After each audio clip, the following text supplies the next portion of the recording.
It's a Friday. We made it through the weekend, and now here we are, just me and you. Oh, I think it's going to be nice. I mean, it's not freezing here like it was the other day. I don't know where we're going to be at in summer or what. Dr. Holcomb's in the house, everybody. Dr. Holcomb.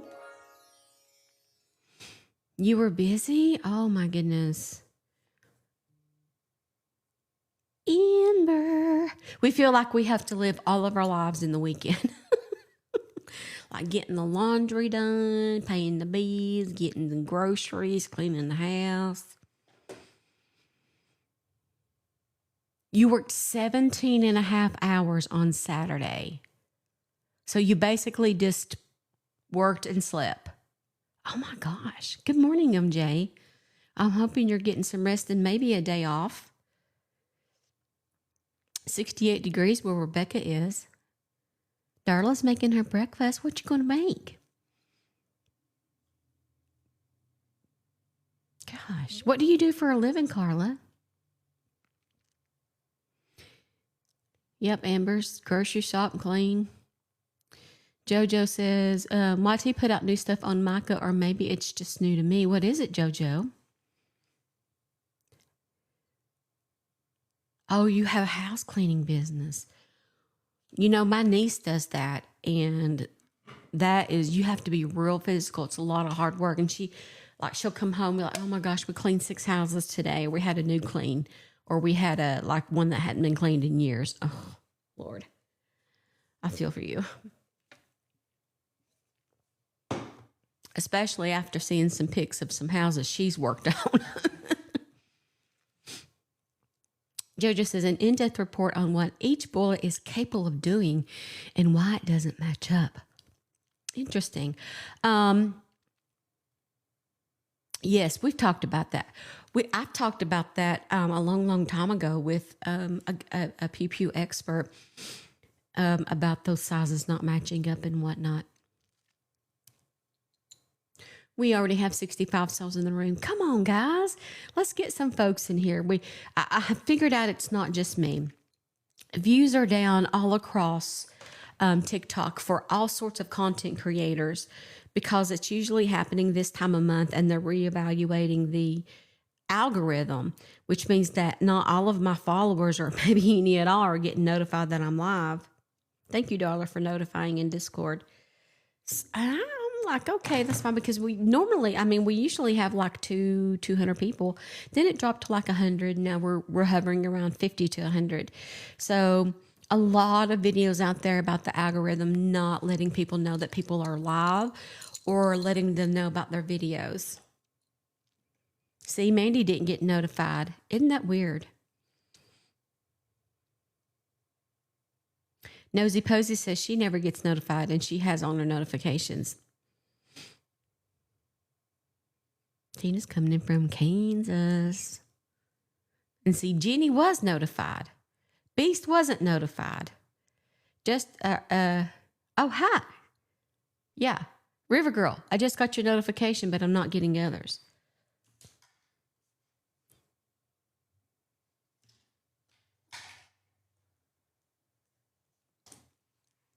Ticker Talker is being weird. Renee was notified. Butterfly was. Cocoa Puff wasn't. And then Mandy gets the notification later after it's over.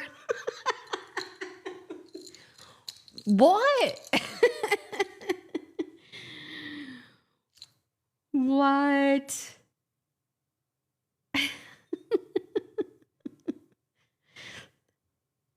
You suck. That's the Ticker Talker.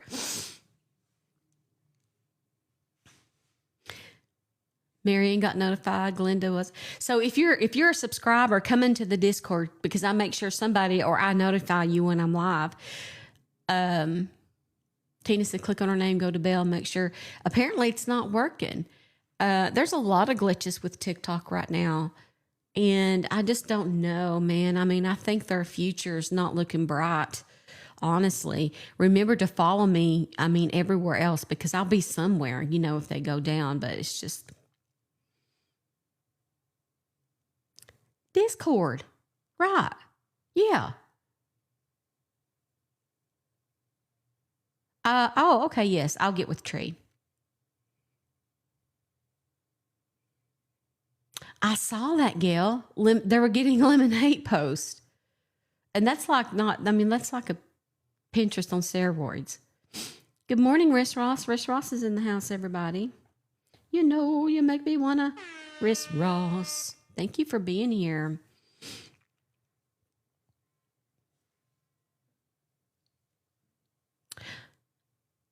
Good morning. Amber says, I can't get into the Discord. It keeps saying my login ain't right. So I got to redo after work.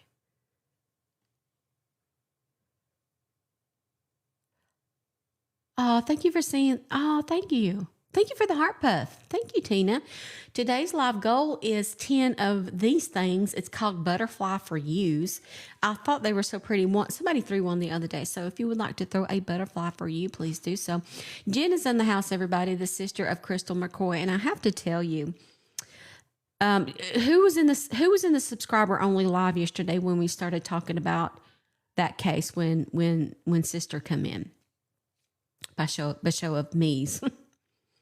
Just so I get an idea. And if you weren't, say I wasn't a part of the conversation yesterday.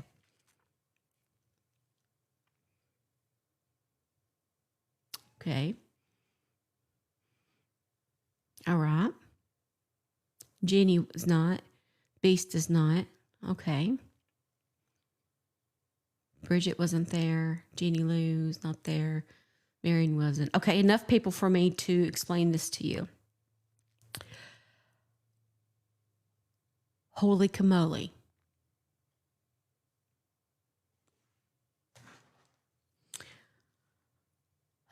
I want to tell you that sister, thank you, Justice, thank you. Sister who is Justice for Crystal, her name is Jenna. She wrote a book. She wrote a book about this incident with her sister. And I've been reading it this morning. I think I made it to around page 43 or so.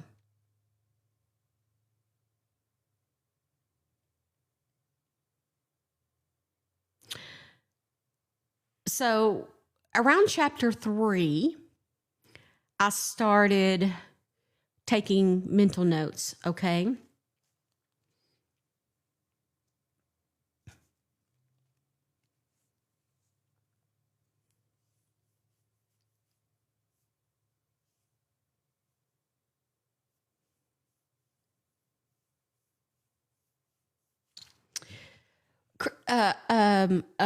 Jenna, what was it? February 3rd, 2023, when your sister was found, wasn't it on? I want to make sure that I get the date correctly. Was it February 3rd? I'd have to deal with so many dates. I apologize. February 9th. I'm so sorry. There's so many dates. That's probably a case I'm working on. It's February 3rd. So I have to keep reminding myself of the correct dates here, okay? Thank you. February the 9th, 2023, Crystal Mccroy Jones was found unalive in her own bed. They're saying by way of exiting the earth of one's own accord.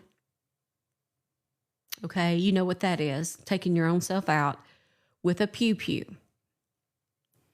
The problem with this story is everything. Everything's wrong with it. There's so much to this story. So many parts that I can't even get to. But it's my understanding that her husband formerly worked in law enforcement. Thank you, Wisconsin Mama, or something to that in nature. So he knew everybody. And the morning that they found her, he said he was somewhere else. And Jenna was actually able to get a hold of the laptop with all of his emails and tracking, and he wasn't there. He was close to the house. And then he calls for a welfare check about 12 minutes when he's 12 minutes away from home on his wife. So they go there and they find her. This story has so many twists and turns and so much depth. And I want to finish the book before I go into depth about it. But there's a few things about this that I want to mention to you. Number one, I'm going to read this part of her book, okay?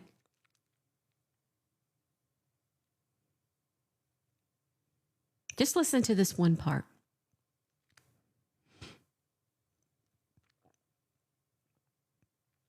This is talking about Crystal and her husband, Tony. Late payments, financial trouble. A Ring doorbell camera had been disabled just days before Crystal's death. Her stomach churned. And this is from the point of view of the sister. Show you the book. Yes, once I get done reading this, I'll pull up the book for you back here, okay?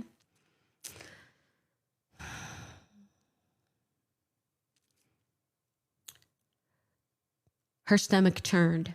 Then her eyes landed on his search history.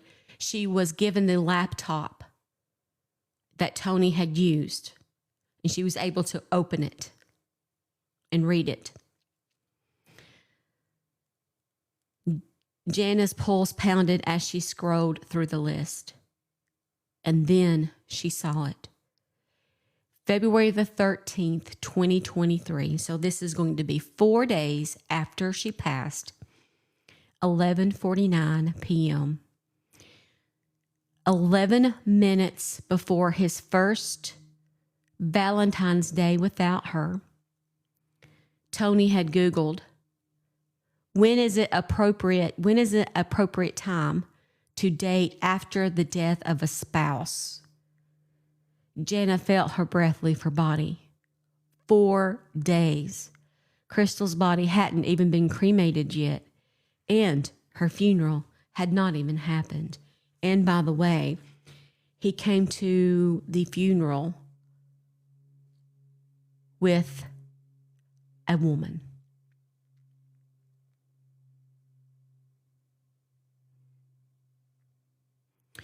Crystal had so much Benadryl in her system that no human would ever be able to stand, much less put a pillow over their own head and pick up a rifle and take theirself out.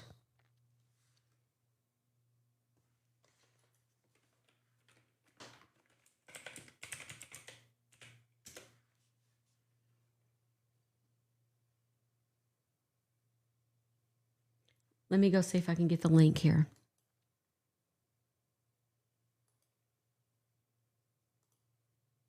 God, I'm not in the right browser. I'm like, I am not logging in again. Well, it might. Let me do it this way. Talk amongst yourselves. I talk to myself when I'm trying to tell myself how to do something. Y'all know me. Okay.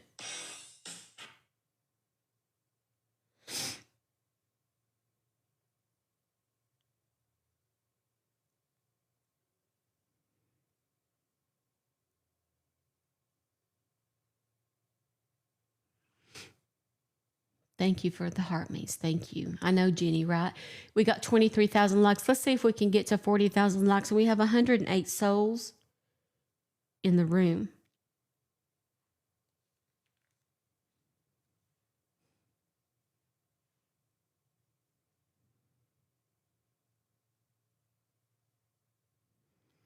The name of the book is The True Story of the Case of Crystal Jones McCroy Jones, Justice Denied, as Sisters Fight for Justice the First 2 Years. That's what it's called.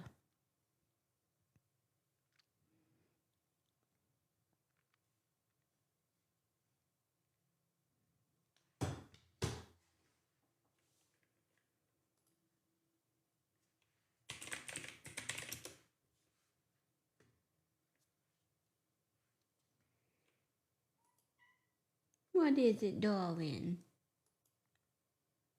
You Somebody's going to meow meow. I know it. I know. You hear my cat talking to me. What's the matter with Mama's baby?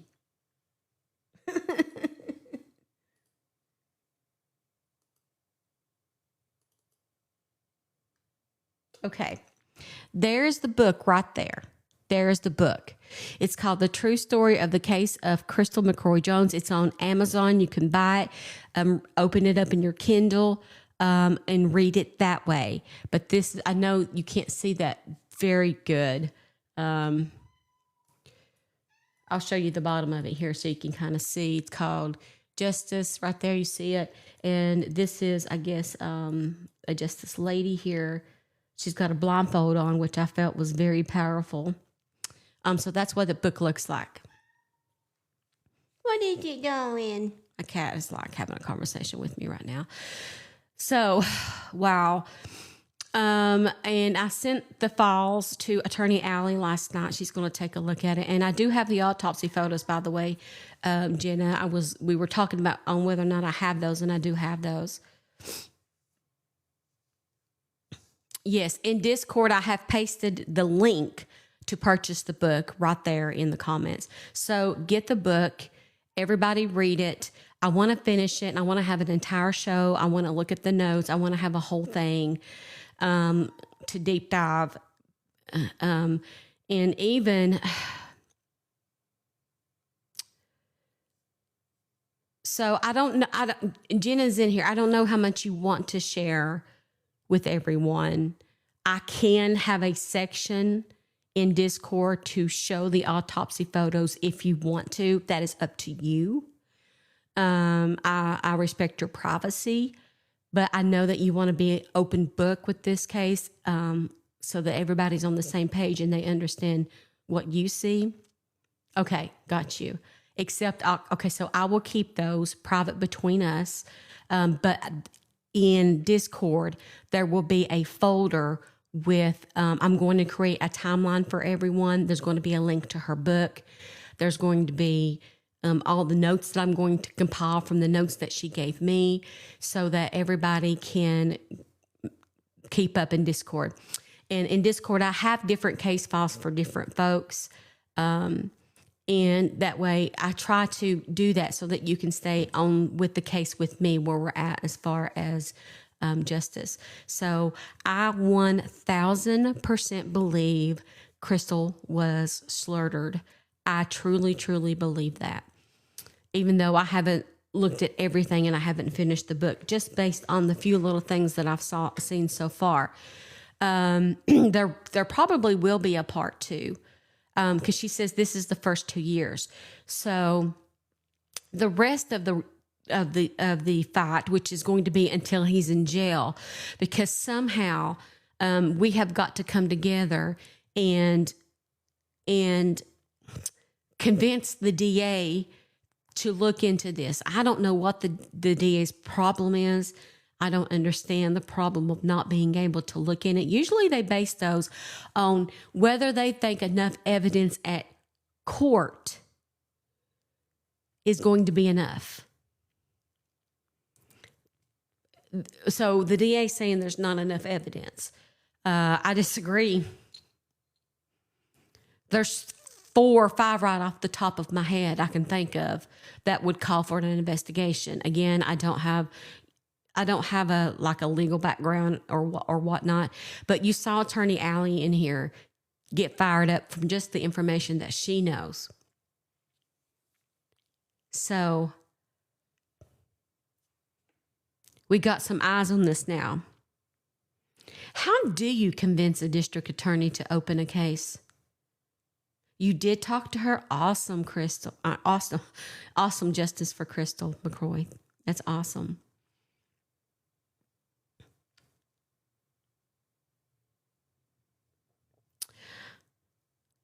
Money? Okay.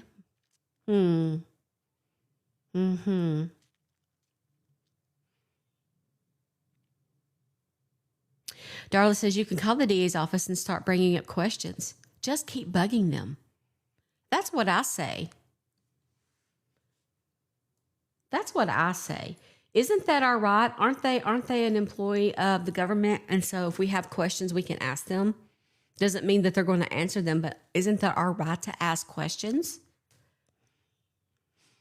And I know working the Katie Ferguson case that district attorney out of Wyoming, Cody, when he decided that certain charges couldn't be brought against Adam, he wrote a letter explaining why. It was like sort of like a formish type of something they would write every single time. We cannot investigate this because we don't feel that blank. Jenna, did they provide you anything? Did the DA provide you anything at all?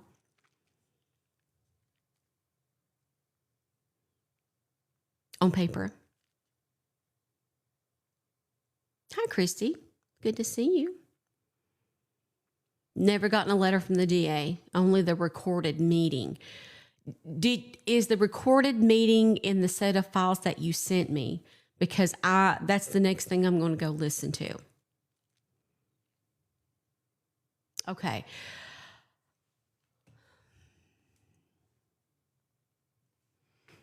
Do you remember what the file might be called? And I will play that for everyone.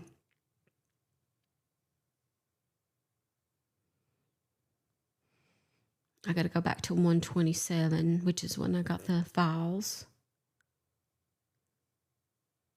Let's see.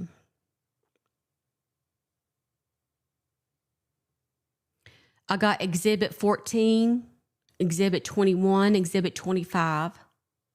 It's over an hour long. Well, we'll listen to snippets and we'll talk about it. Good morning, Cheryl. I also do want to talk about the Austin Metcalf thing for a second when we get done with this. So I did put that in the title, but I do want to address some things that some people are saying in the video I made. Why you gotta be so mean? Okay, so I'm guessing Exhibit 14 is number 1.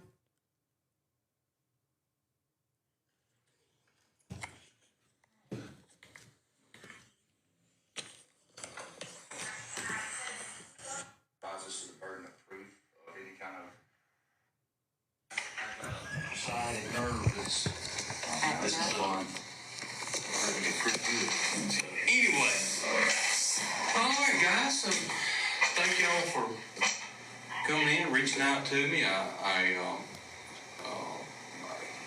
Like I told you yesterday, Jan, I had called and texted, and we couldn't connect for whatever reason. I honestly think it's my phone. Couldn't place a call this morning to a 1-800 number was saying, so I honestly think that was my phone. Penny, when she called me yesterday, and we were talking about it, I said, well, please call and let her know that she can call me directly. And so anyway, I'm thankful that we can. So anyway, thank you for taking time. Absolutely. We really appreciate it. Well, that's not an issue. We just kind of we've got some concerns. Okay. I kind of called, and I know as a sheriff that none of this probably rises to the burden of proof of any kind of foul play, wrongdoing, but to us, it just, it raises some serious red flags. One of the first things that kind of caught me is because, I've been talking to Tony throughout this whole thing, and just the timeline of events is concerning to me. Because I'm going to kind of take some notes as we go along. And,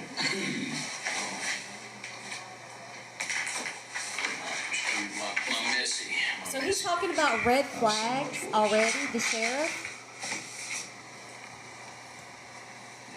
Okay, well, he told me, this is just me and him speaking, that he had been working at the school all day and had started, trying to get into, he said he spoke with Crystal at 10:06 in the morning, but that he'd been working at the school all day long.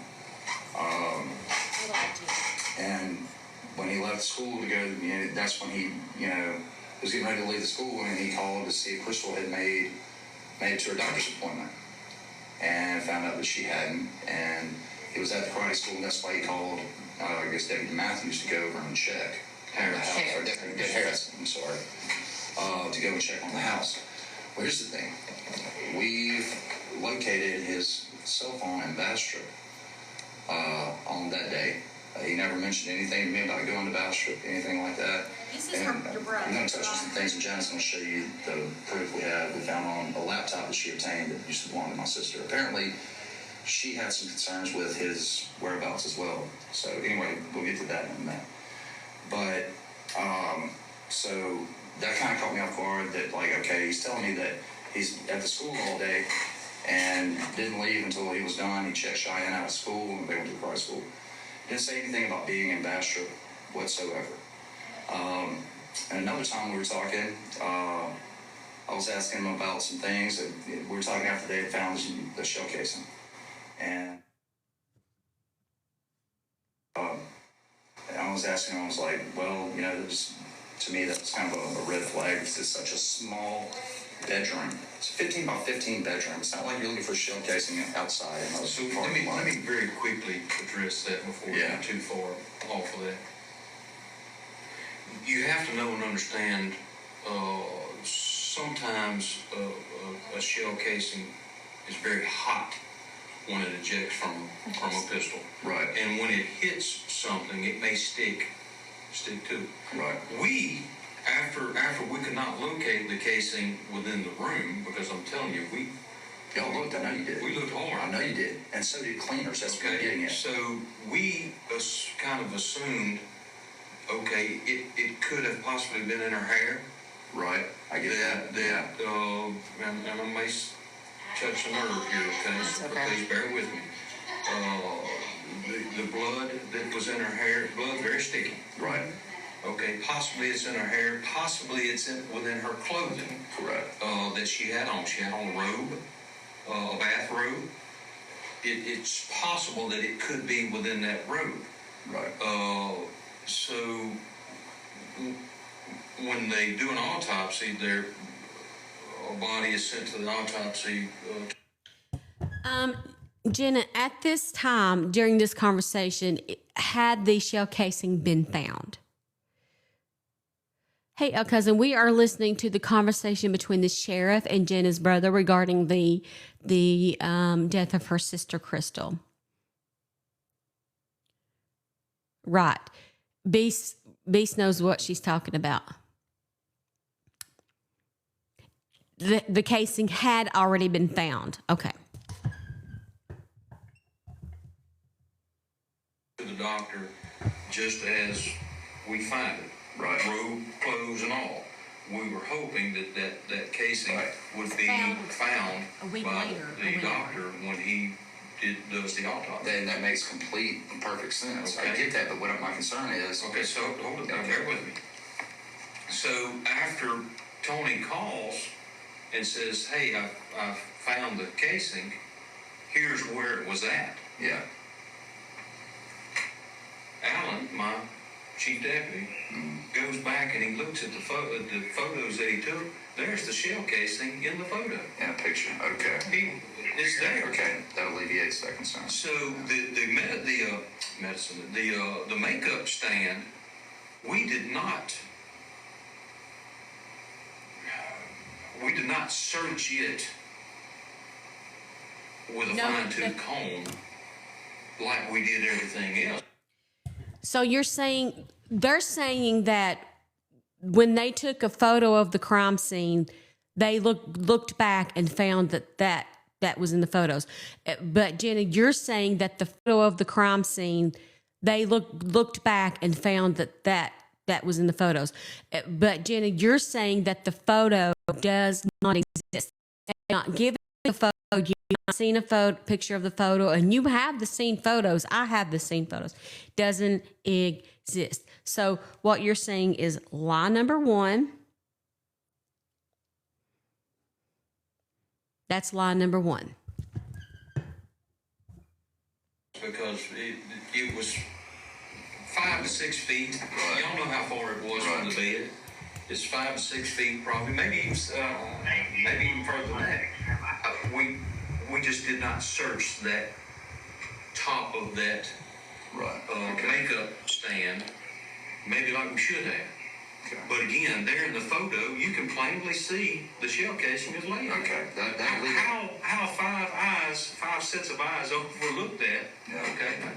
Well, that does address that. Please know and understand. I have no doubt in my mind it was an oversight on our part that we didn't see it. It's laying there. Right. And you can plainly see it in the photograph. Okay. So, Well, that was my concern. It kind of seemed to me like that maybe it was placed there after the fact, after all the cleaners and everybody did, but that alleviates that concern. Exactly, Here's another thing. Dragonfly. When we were talking about the showcasing, I said, Tony, I said, go ahead. No, answer that if you need to, but we were discussing the showcasing issue and everything, and I was like, well, you know, a lot of things are going to ride on time of death, and, you know, I asked him, I was like, has anything been heard from Little Rock yet, from the forensic pathologist, insofar as, you know, time of death, just kind of preliminary stuff? Yeah, they ruled it 5 hours, probably, he said, right around 5 hours after I talked to it. Well, I called Detective Irby. Detective Irby said, yeah, I haven't heard anything from Little Rock as far as time of death yet. no, as far as So I Tony know. is saying that he knows. Well, so let me. See, And this I is don't red want to flags sound for like me. I'm These are red shooting flags. down everything that you're hitting me with. Please don't take it like that. I'm not. But let me try to shed some light from my perspective on your issues that you have. Okay, he knows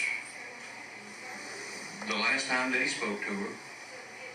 He knows probably from me that it was a gunshot wound because I told him that. Yeah. He wanted to know what was the cause of death. All right, sir. If you were in that situation, I'll tell you the same thing. Yeah. I'm not going to leave you hanging for days on end wondering what happened to your wife in there. Yeah. I told me it was a gunshot wound. A single gunshot wound at that. There's no I understand that. He's next. So, for reasons I cannot share, when Beast and Beauty talks in here, listen to her. Watch what Beast and Beauty is saying as this interview goes along. Trust me on this. Trust. We have 52,000 likes. Let's see if we can make it to 75,000 likes, 123 souls in the room. If you are just coming in, we are talking about the case of Crystal Mccroy Jones. And there's some suspicion around whether or not her passing was actually of her own accord or done by someone else. We are listening to the recorded conversation between Jana, who's in here, brother, and the sheriff. This is who is talking. Ken, y'all have to be frank with him. So I probably provided that information to him at some point to say, man, it looks like, it looks like she's been there 4 or 5 hours. You know, if you talk to her, I don't even know the exact. So nothing from the pathologist then? Absolutely not. There's nothing from them, and he. Nothing from the pathologist except tons of Benadryl. So much Benadryl that a horse couldn't stand up. They left out that part. The pathologist and the doctor up there is not going to relay that information Right. to anybody but me. He's not going to relay it to you. Exactly. Or you. That's why I threw up red flag for him. It's because how are you able to? I understand what you're saying. Me knowing Tony, I almost could see where maybe in his mind he construed that. Yeah. Maybe I don't know. Okay. That's just me. But anyway, Another concern that we kind of had is they were having some serious financial issues. Which was relayed to me through my conversations with Crystal and to Jana. When her oldest son, Corbin, called her about a month ago to let her know that him and his girlfriend were pregnant and she was going to be a grandma, that she was elated by the news, So what he's saying there is Crystal had just found out that she's going to be a grandma.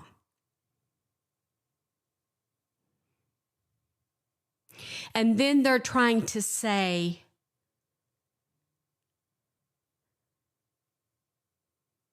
that she done this of her own accord, yet she had appointments booked.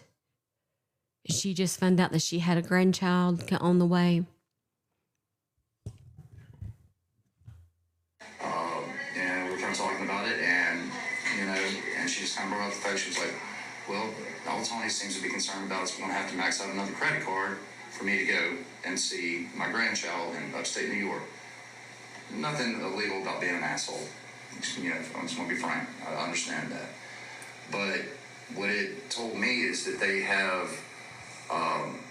really hardcore financial strain going on in their life right now. A lot of maxed out credit cards, things of that nature. She said they had to spend a bunch of money repairing a vehicle and all that. But this kind of leads to where some of what Janet's going to show you. Amanda says that she understands amounts. Jenna, can you let us know how much Benadryl was found in Crystal's system? Do you know that amount?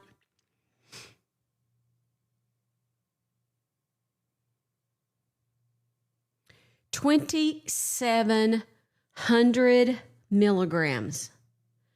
2,700 milligrams of Benadryl. Amanda, what do you say about that?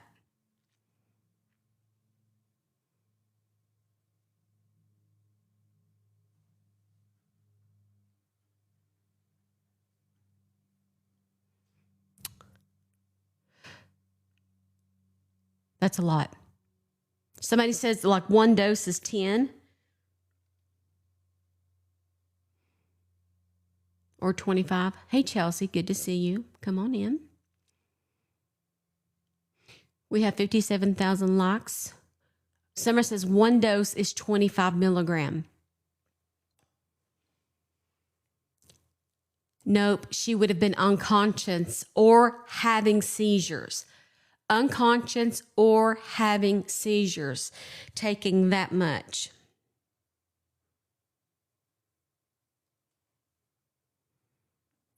So, Amanda, in your opinion, if I go in there and I take 2,700 milligrams of Benadryl, 108 pills, how long would it generally take me to be to where I couldn't handle anything? Or 20 minutes? Okay.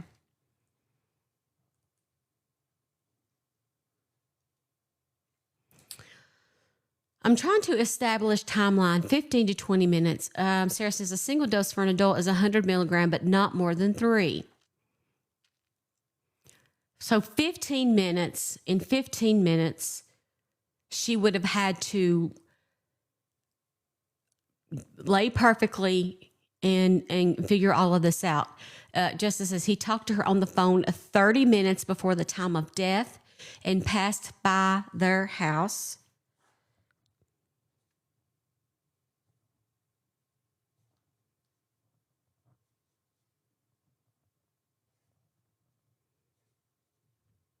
Okay. 10 minutes.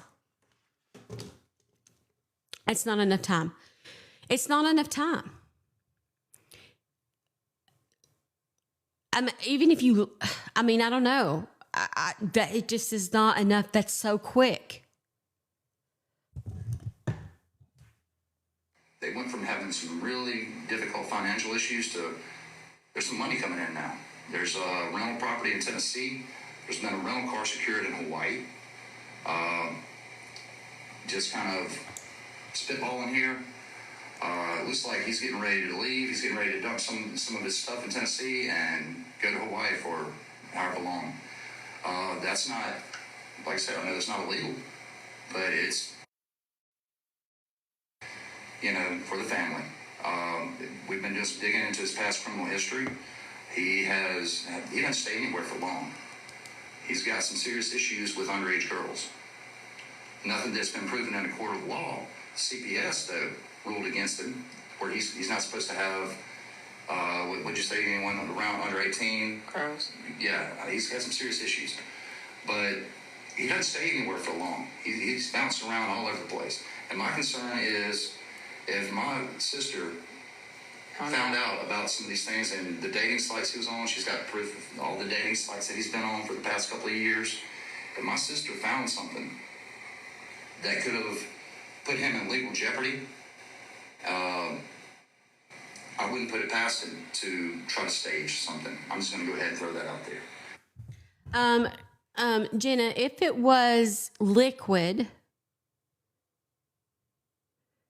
that could have been absorbed faster than the pills.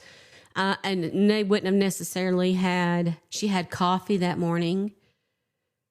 She had coffee that morning and they found no coffee.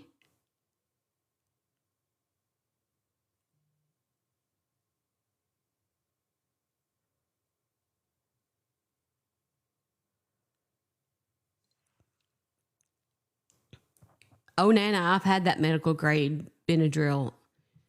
I was almost out of it immediately. Caffeine was in her tox. Oh, man. I need somebody summons lethal. Is she awake? We need lethal woke up.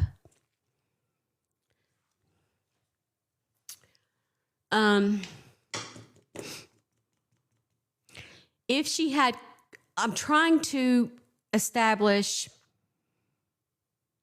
I wish I was a medical person, but if she drank coffee that morning,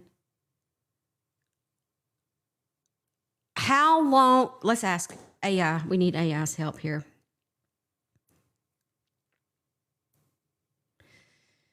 How long does it take for I'm just going to say 8-ounce cup of coffee. I don't know what size she drank.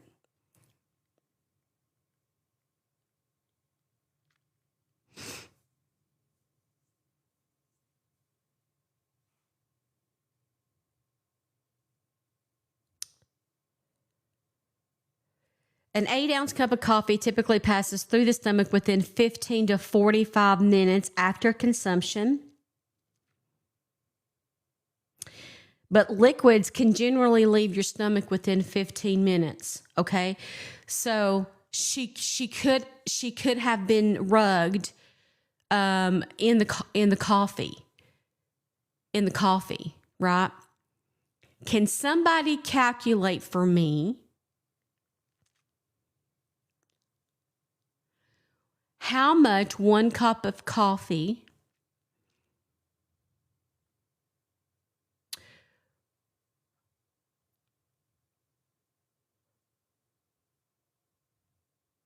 I'm trying to figure out, right, Tina? That's where I'm going with this. Would it have tasted odd? Does Benadryl have a taste? For the flavor?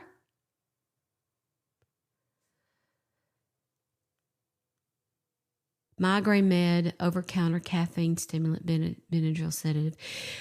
Jenna, in the home, did they find any empty containers of Benadryl? What did they find in the home?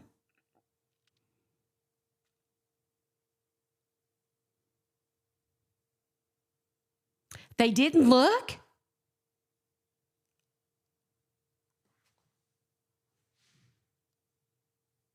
They didn't even go in there and look.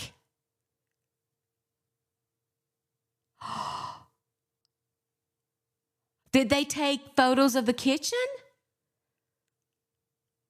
Oh.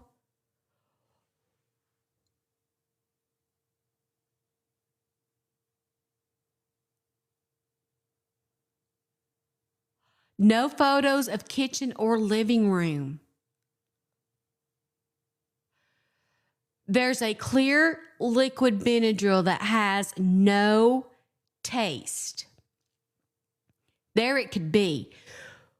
Was he with her? Did he make the cup of coffee for her? Was he there around her that morning before he left?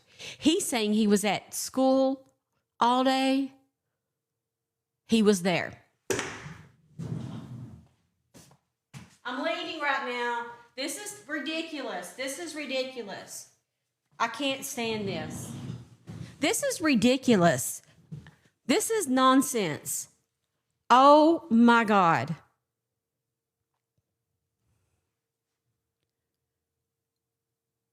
No. Mm-mm.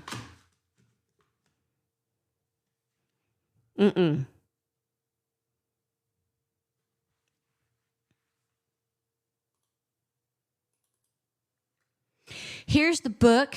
She's wrote a book about this. It's on Amazon. It is called The True Story of the Case of Crystal McCoy Jones. I've been shaking my head from the moment I started reading it. I think I'm in chapter 3 now. Migraine medicine, triptan. Did you ever know of your sister buying a medication called triptan?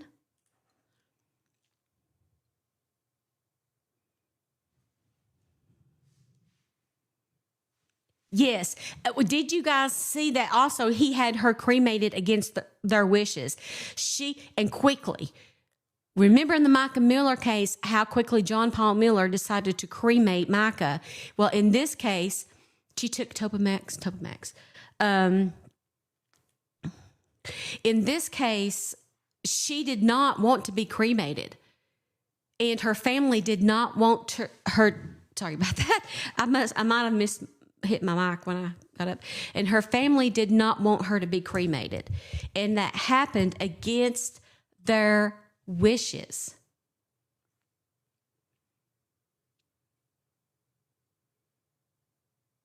Let's continue listening to this. I have to listen to this. I know he's well known around here, and frankly, that doesn't comfort me. It raises some conflict of interest issues. Not really that you guys are professional. I'm not disparaging law enforcement at all. You guys are pros. But what I'm getting at is there may be unconscious inherent bias of, well, I've known this guy like the Tiff Burpee told me. I've known this guy for 20 years. You know, that kind of, it's kind of like, well, man, maybe you should separate yourself from it a little bit because you're close to this guy, you know. But there's just a lot of red flags. So let me ask you, Yeah. and again, I want to be as transparent and clear because I don't want there to be any question. What do you have concerns that my office has not looked at this? No. Yes. Okay. No, not at all. I'm just saying that we would like maybe a second look because there's some new things coming to light. He has no problems lying to y'all. This case, as with every other case, is never closed. Nobody has closed this case. Okay. So if you've got that assumption, let me clear that up. The case is never closed. Right. I've got a double homicide from 1972 right there that happened in Epps right there in this file. It's never closed. I look at it from time to time to say, man, did they miss something then? Right. That maybe I could pick up on? So a case is never closed. And just so I'm clear, I'm not, like I said, I'm not disparaging your department or Detective Irby in any way. You guys are, for all I know, there's a reason you're in your positions. You've excelled. You've proven yourself to be good at what you do. My concern is that if there may be unconscious bias, like, well, I've known Tony for 20 years and he would, you know, and maybe sign was overlooked, or, you know, maybe there's other avenues of, you know, investigation that might prove helpful to you. Because if there is any kind of, you know, anything that can be proven or things that come up later, I really want to get this pathologist report back, but I understand that's going to take some time. But I also have concerns about her being right-handed.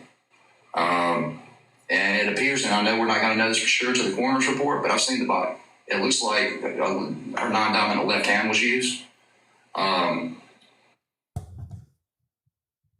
Jenna, Crystal was right-handed, but the wounds are on the left side, are they not?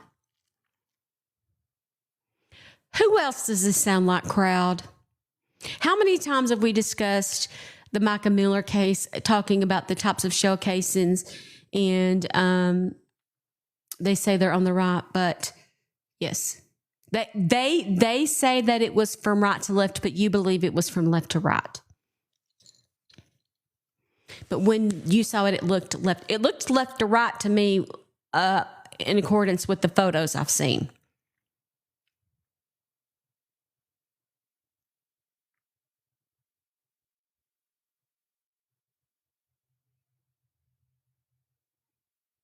There was bruising on her body. The funeral director. How do you know the left hand? That's what I'm saying. When we get the coroner's report. No. Bruising where? So let's answer these questions as we go. And again, I'm not trying to poke holes in this case. Yeah, you know. But, and I do. Yeah, so yeah. I want to know, how do you know her left hand was used? It looks on the body. It looks kind of like. I mean, the entrance wound, the exit wound is on the right hand side of the head. You know, I was in the National Guard. I sold firearms for a living. I'm quite aware of ballistics, things of that nature, and it just looked funny to me. And like So you think the exit one by a photograph, or just the one at the funeral? No, before the makeup was applied, I had to apply her makeup. Okay. Yeah. So you think that the exit one was on the right hand side? Yes. Like I said, you know, that's going to be in the pathologist report, but statistically, you know, I've looked up, you know, all these statistics come from the FBI website. It's very rare that someone uses their non-dominant hand. It's also very rare that a female, you know, when they do use a firearm, it's very rare that they, you know, head or face. It's generally to the body. But it's extremely rare for non-dominant hands. You got that raised a lot of red flags for me, just the logistics of, and like I said, all that's going to be, you know, in Dr. Peretti's report. Right. But it raises a red flag for us. And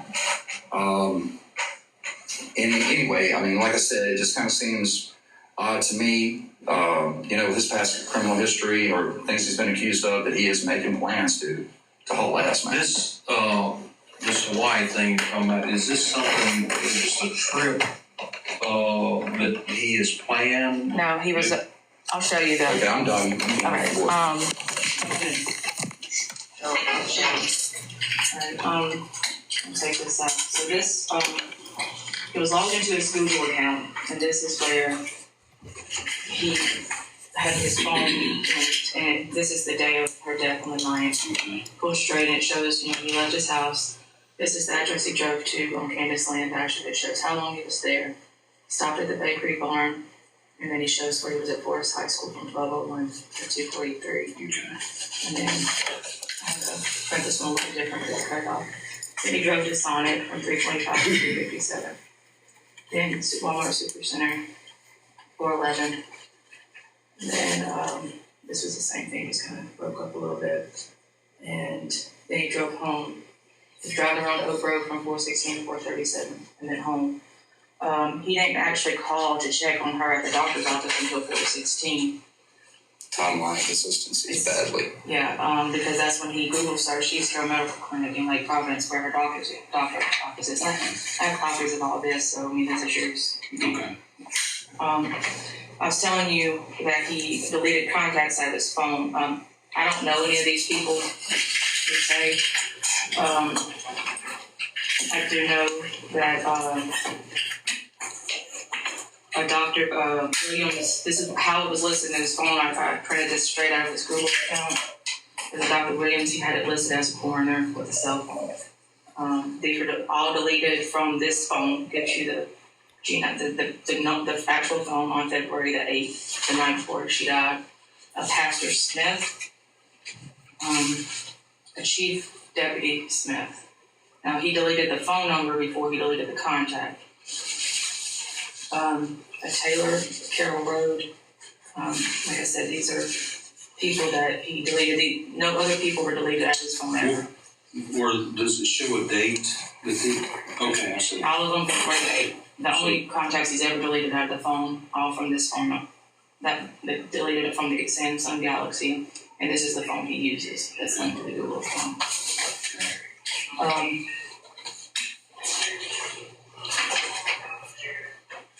And it lists the phone numbers.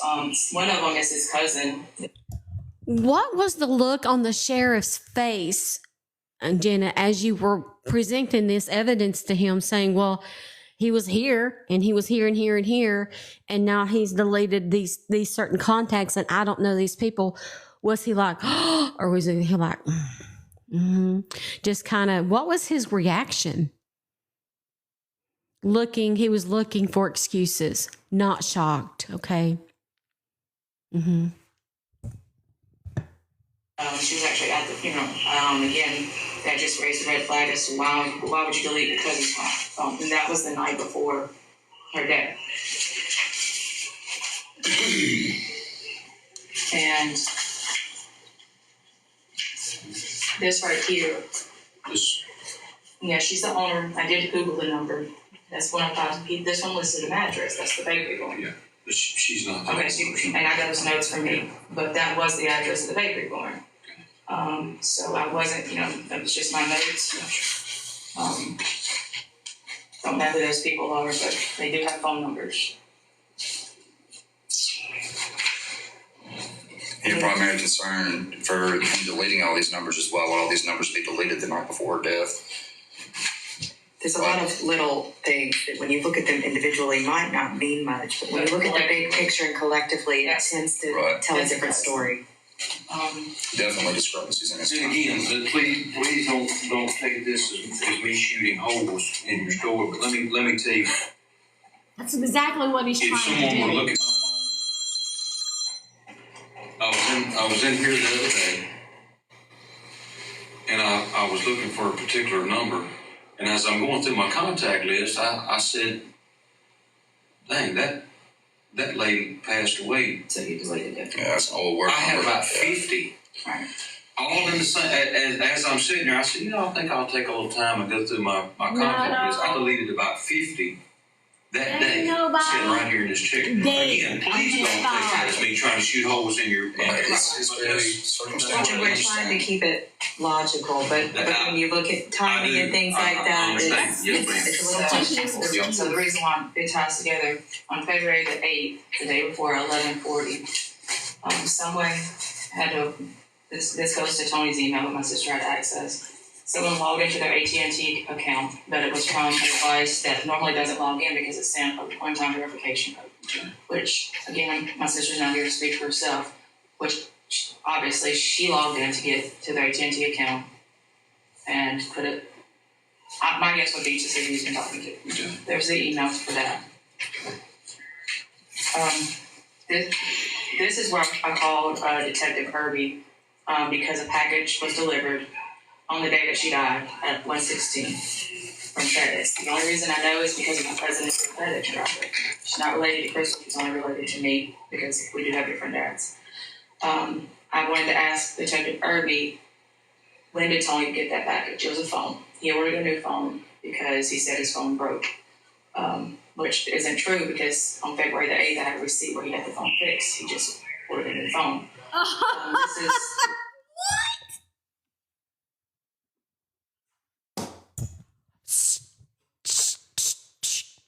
Hold on a minute. Let me understand this right. February 6th, he gets his phone fixed. Yet, on the day she passes at 1:16 p.m., FedEx delivers a new phone to him because he says his phone is broken.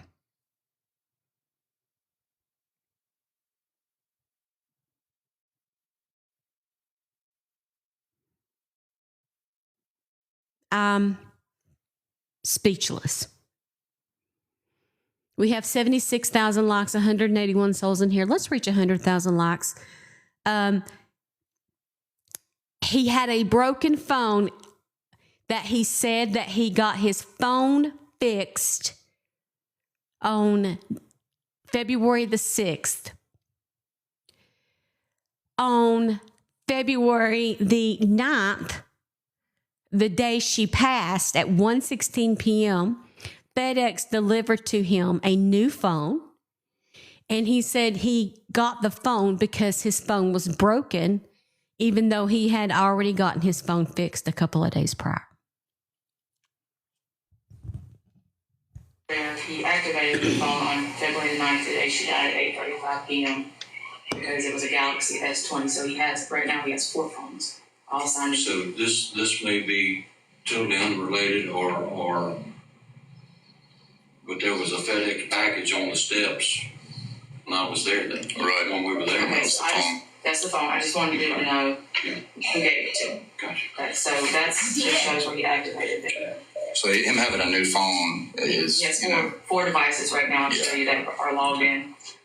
They had a Ring camera, a doorbell camera. He told my brother that it hasn't been active in months, but in a month. But here's the emails to where it updated saying that a new device logged in. That was from January 22nd.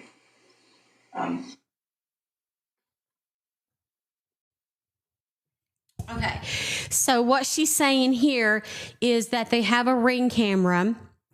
Who he said it hasn't been online in a month yet. On January the 22nd, there's proof that there was activity. There was a login on the Ring that the Ring was active. So there's a disablement of the Ring camera just days before. They had devices logged into the Ring camera. Again, this is just nothing criminal, just something to add to the fact that what the Google search told you about what is the perfect time to date after the death of a spouse for February 13th, it's just... Doesn't seem like a grieving husband to me. I've been married 28 years. If my wife died, that's the last thing I'm going to be Googling. Yeah. For those of you who weren't in here in the beginning, what they're talking about now is the day before Valentine's Day, February the 13th, this man, I wouldn't even call him a man, goes to Google and Googles how long after someone passes is it appropriate to date and whatnot. And I had this pulled up here. February 13th, 2023, 11:49 p.m. This is 4 days after Crystal's death. He Googled, quote, when is an appropriate time to date after the death of a spouse? That's what he Googled 4 days after she passed and 1 day before his very first Valentine's Day without her. 4 or 5 days later. You can't arrest somebody for being an asshole, but here's a list of email addresses, just in case. Now, this computer, my sister's had it right at 2 years, maybe a little less.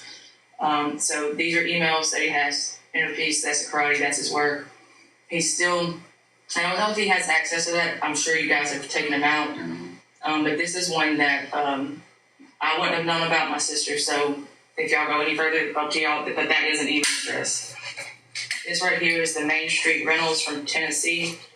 This is where I called the number. It is a storage unit in Fulton, Tennessee, where he's paid the first. He did this on February 15th. He's got 48 payments left. Just a storage unit where, all Lane, Tennessee. What's his connection to Tennessee?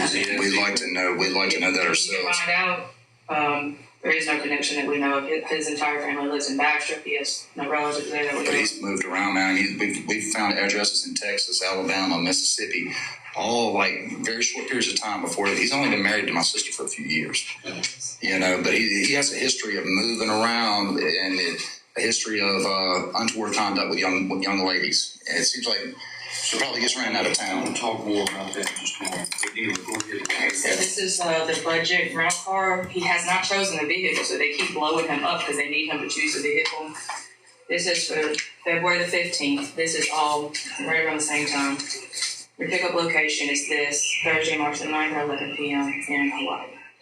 So this is February the 15th. and then they email him again.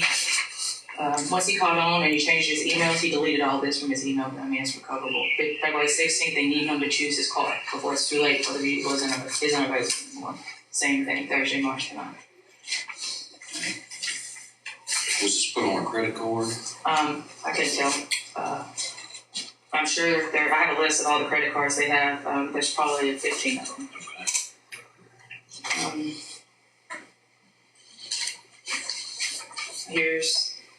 Right now he's obsessed with, this might be relevant, might not, I did print it off, Ancestry.com.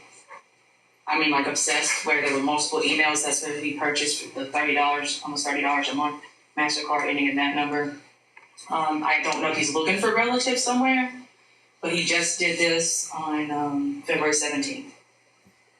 He bought Bitcoin, a significant amount, $430.18 on February 20th. He lost his butt because Bitcoin's not worth really anything right now, but he did it through PayPal, so he thought it was untraceable. Bitcoin is A lot of money around all of a sudden. right. An alternative currency. Here are his active phones. This is with the I. This was the only one He did. logged into the Inner Peace Google account. That phone right here, the G7 Samsung. Now this is Tony's, and these are all the phones that are logged in. Now this one's through AT&T, but these three are through a different carrier. Well, it's AT&T, but it's they have a program. Okay, so Yeah. there's four phones, 4 devices, not including. It might be including Crystal's. I'm not sure what her make and model is. I mean, I'm going too fast. On February the 8th, which is the day before she passed away, at 1:19, the phone that he said was broken, he went to CPR cell phone repair on Louisville Avenue, and he paid $165 to have that phone repaired. So he brought that phone back. February the 8th, he takes the phone and pays $165 for it to be fixed. But then a new phone comes in the mail a few days later.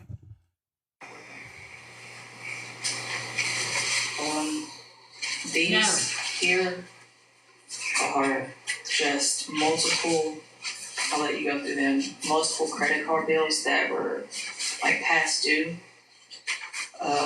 From Harbor Freight to Mercury to a Platinum card, and they all have scheduled payments. I started a GoFundMe account.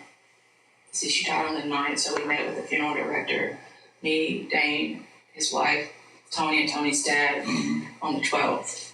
And I didn't know she didn't have burial insurance. We thought she did. So Dane did the talking to me not to talk. And when I found that out, I told Tony, I was like, he was going to take out a loan. I said no, because my sister wouldn't want that.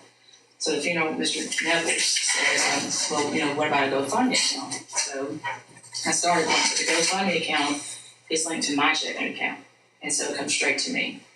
I'm not quite sure Tony liked that very much, but people in the Oak Grove community, he did tell us, had been giving him cash or checks or personal payments to him, and ever since that day, ever since it got spread on social media that and I put in there that she didn't have burial insurance, he has said all these payments were scheduled for February 12th, February 13th.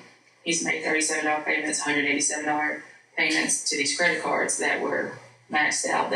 And that's where the money's going. Again, you can't arrest him for doing that because, but there's $4,000 left on the funeral. Of course, I can pay for it to GoFundMe, but he's using it for other purposes. And one looks like The funeral home hasn't paid anything that we're aware of. We paid everything to the funeral home that the funeral homes received. It's like he's using these donations as a personal slush fund. And we see that all the time. right. Yeah. Again, this is just leaning towards more of what my sister could have found out. And I do want to share this with you before you talk to Dane about his past. And if my sister found out, if she found out he was having an affair, all hell would break loose. Okay? They would fight argue. If my sister found out he was messing with underage girls, you'd multiply that by about 20 because my sister was messed with as a young child more than once. And if she found that out, there was going to be a physical altercation. There was going to be a struggle. We've established motive. That he was messing with an underage girl. That would have been the end all of everything. She could have grabbed that gun in an attempt to shoot him. I'm not even gonna lie, because she went through that as a child, all the way up till she was probably 16 or 17, more than once. And if she found that out, she would have tried to kill him. My birthday is December 13th. I didn't do December 14th. She texted me told me she had a toothache, and I was like, okay, well, she wished me happy birthday. This was backed up on her she pinned Tony's location. This is from the courthouse. It's on the first floor. It just shows that she's on. Show an address. And a picture on my phone. Emotional, because I know that's better than anybody. So when I tell you, say your piece. I mean, you're getting she had a new grandbaby coming. She had just passed this exam. Things were really looking up for Crystal. It doesn't point towards Things were really looking up for any Crystal. need for a suicide on the one hand, and on the other hand, the information that's being presented to us, the timeline, the way he's not being honest, they don't add up to present a uniform picture for us. He's lying to y'all. We're not disparaging y'all's work, but y'all are having to listen to him to get details about things. It's how investigations work. And if he's lying to y'all need to be aware of it. and the community, he has them fooled, because I mean, he can put on a front better than anybody I've ever seen. And I'm not gonna lie, I haven't liked him since she married him. He was my call from number 4, because I was the fourth husband. I only hung out with him at family gatherings. We weren't buddy or anything. He always just kind of struck me as odd, but that's just me. He hasn't fooled y'all because you're good at what you do, but the people in this community, because her funeral, you kept standing room only. I mean, it was all the way, they had to stand in the lobby, and it was people from this community that were there. And the preacher, Mike Moe was masterful. Yeah, he was amazing. He pulled me out to talk to me before he spoke. And I really, really liked him. I really liked him a lot. But they saw a part of Crystal that wasn't Crystal. I agree. She was the face of Tony, because that's what Tony made her be. And that's who she was to everybody. She was smiling, but he had ulterior motives as to why he married her. And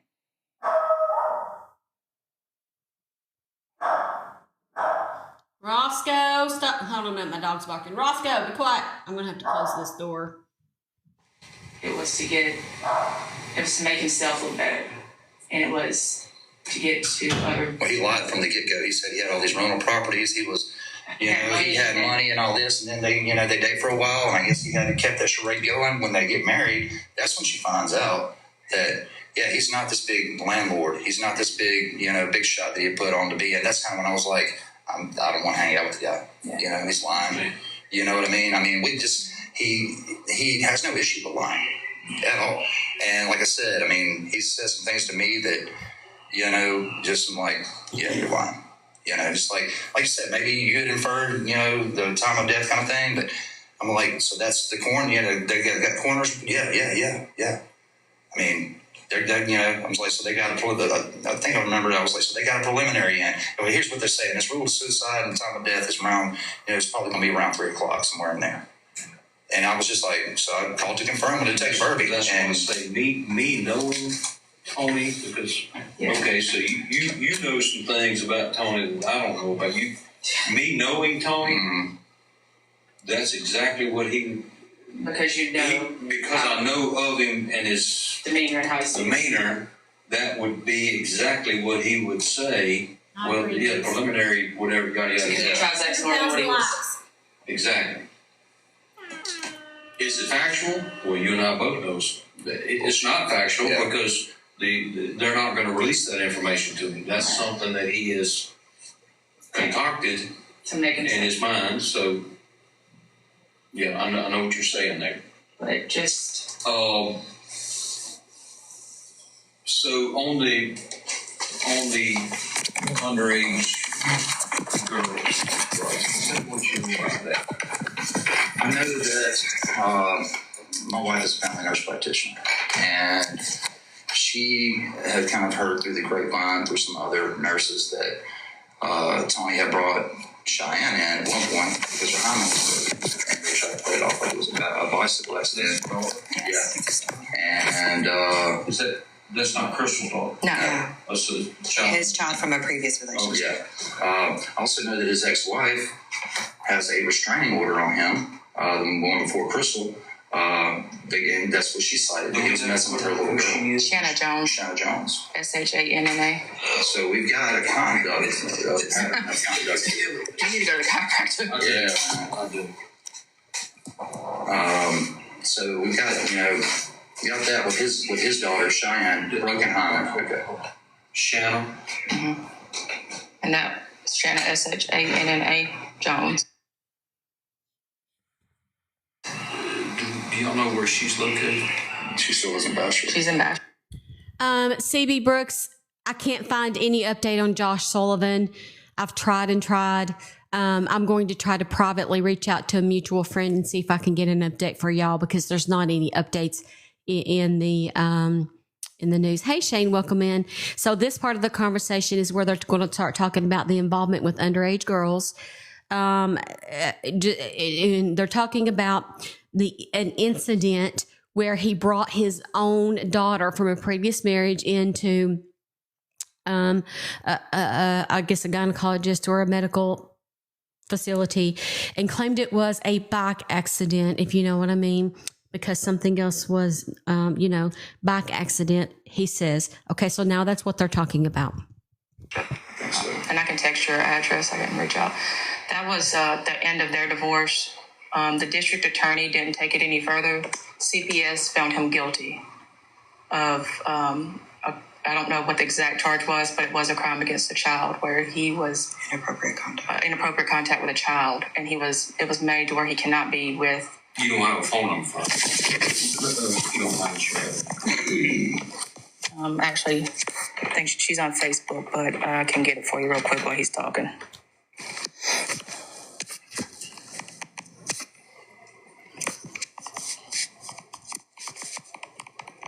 Is there a phone number coming up? Because I got my finger on the mute button. But yeah, there seems to be a pattern as far as his ex-wife has a restraining order on him, and I think a lot of it had to do with that. Are you expecting a Julie? Yes, that's my wife. She's running a bit late. I'm sorry.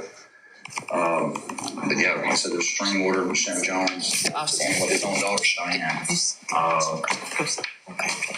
They didn't know this foul play in the hospital. They suspected, and my wife, like I said, she's a family nurse practitioner. She's here right now. She kind of wanted to speak to some of those things and speak to. Come on in, babe. I was just telling them about you. She also wanted to speak to you about. I was telling them about the Cheyenne's hymen incident and the bicycle and the fact that you treat people with depression. You don't prescribe medications. We don't feel like that this her getting off that medication would trigger a suicidal episode. And Julie is treated. Like I said, she's a nurse practitioner. She treats people with that all the time. So if you want to speak, what have y'all talked about already? So everything, we're kind of wrapping it up. Okay. Crystal's been on medicine for years. It's no different. She's tried that medicine in the past. I've refilled her medicines before. I just don't feel like that's enough to cause this. I know that when her son left, she was upset, of course, but she's very proud. So it's not like, that was the end of the world for her. She's happy for him. Her other son as well was having a baby. So I just don't see, and I know as a person grieving, we think things, not level-headed, and I thought all these things were just me grieving and blaming and going through the process until I saw her at the funeral home, and I know she's right-handed, and I knew immediately, and you can wait on the report all you want. Yeah, we've already been over that. But I know that I had doubt in myself, and I'm just thinking crazy stuff. Thinking just, going back through my mind of the way he talked to her, treating her in my home, things she had said to me about them having trouble, about him upset about her son in New York having a baby and him having to pay for things, and there were some financial problems, always financial. She went into the marriage thinking he was well-to-do, had money, had all these properties. Turns out I don't think that's true. I don't think that ever was true. That's why Tony lied to us from the get-go, so we don't have any reason to trust him. Seeing her body, I know that she's a female. I know statistics. I know there's no way she would have left it. Even in the instant that you make a decision to do that to yourself, you don't think about, I'm going to use my awkward hand. It's not. That is what I knew. So let me Similar like But it's not right. let me try to put that at rest. And you gotta understand, you have to understand that because of The one thing I noticed the sheriff keeps saying is you've got to understand, listen, let me try to clear up those holes. the nature of the investigation, and like I told you, the investigation, and not totally, bear with me, I got sciatic nerves. That's what kind of why That's okay. I'm gangster. It's all right. Gangster leaning back here. I'm trying to get some relief on my back. The investigation is never closed. Therefore, I'm not going to tell you everything that I know, and please understand that. Of course. So, when you told me earlier that you thought the exit wound was on the right hand side of her head,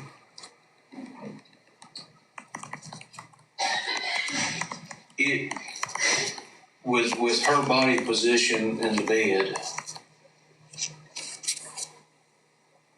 that's impossible because we recovered the projectile opposite of what you think. Okay. What? And to if it would have happened the way that you may think that it happened, virtually impossible for See, I didn't know where the projectile was recovered. I didn't know any of that stuff. So. I have that. Okay. We recovered that. Okay. So I can say without certainty that the exit wound was not on the right side of her head. Okay. You saw the pictures. So you believe it was on the right hand side of her head? I'll show you. And the funeral director wanted me to take pictures. The beautician and them talked. I said, maybe I was like, I'm not an idiot. I'm an educated person. Been in college for years. I'm not crazy. I see it. And I hope I'm wrong. God save me. I hope I'm wrong. But I just don't see the other side. And I'm not really honestly looking at the exit side. I'm looking at the entry point. There's no way there's that big of a gap in the sizes to make that legitimate to me. I can show you if you like to see. No, because I'm not going to try this case across this desk. I understand. I'm not going to do that. I just don't want you to know that I feel like I'm not crazy. Nobody's trying to try the case. They were trying to get his attention to open the case and not just close it up with a good old suicide answer. He's frustrated. He's pushing away. He's defensive. And I understand, and I respect your opinion, but please respect mine. I do. By knowing that I know a little bit more than I'm relaying to you guys. Okay. And because I'm not trying to put this case at rest. Because again, I'm going to reiterate, the case is never closed. I'm trying to put your theories on these certain things to rest. Yeah. By letting you know that You know some things. I know that's not quite how it happened. Yeah. Right, Randy. Okay. And the fact that any other case I've looked up or around this area that state was involved, and someone puts this on the shoulders of someone who apparently knows Tony for 20 years. I'm sick of him telling us that. I'm tired of him telling me how long he's known this man. It's really not fair to the investigator. I feel like it's not fair to him. Who is he talking about? He's talking about the investigator that he's been talking to the entire time. We're big buddies. Like Now, he keeps may saying be lying that. to us. I don't know. Let me put that to rest. Yeah. That's a lie. Yeah. Okay. Well, he just Okay. He just keeps saying Why it. is he lying? That's, and again, lying is not a crime. Right. Crime. But I can tell you, he's not known Alan Irby for 20 years. Okay. I've only known him for, I've been in office July, will be 3 years. He went to work for me. Oh gosh, y'all may know better than I do. I've got so much on my plate here. It's a lot. I know. I mean, my whole family is from here. I know this area. I went into office and he worked for 5 or 6 months on the road before I put him into the academy, and he quit the second day. And so that's the extent of my relationship with him is he could very well say, man, I've known the sheriff for 20 years. No, that's not true. I've only known you for maybe a year. Right. Well, is it So, a legitimate thing? Is he just lying to us that the evening after he told us she was gone, that he said that it's no foul play I think and that all that? Or is he just... I think that he's a chronic liar. Yeah. And okay.